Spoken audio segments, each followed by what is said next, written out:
আজীবন যদি গুনাহ করো জন্ম থেকে মৃত্যু পর্যন্ত, আর কিয়ামতের মাঠে দাঁড়িয়ে যদি আমাকে বলে দিতে পারো যে আল্লাহ জন্ম থেকে মৃত্যু পর্যন্ত গুনাহ করেছি ঠিকই, কিন্তু বিপদে পড়লে কোনোদিন তাবিজের আশ্রয় গ্রহণ করিনি, বিপদে পড়লে কোনোদিন জিন পীরের আশ্রয় গ্রহণ করিনি, বিপদে পড়লে কোনোদিন মাজার দরগায় যায়নি, কোনো দিবস, কোনো স্থান, কোনো কাল, কোনো পাত্রকে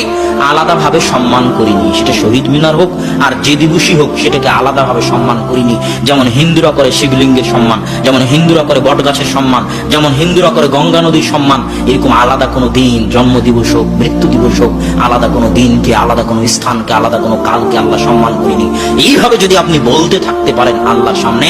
এবং প্রমাণ করতে পারেন যে আপনি কোনোদিন শিরক করেননি, তাহলে আল্লাহ বলতেছেন লা আতাইতু বিকরাবিল আরদি মাগফিরা, তোমার গুনাহ যদি আসমান জমিন ভর্তি হয় তা আমি আল্লাহ আসমান জমিন ভর্তি ক্ষমা নিয়ে উপস্থিত হব। এটাই হলো তাওহীদ, এটাই তাওহীদ।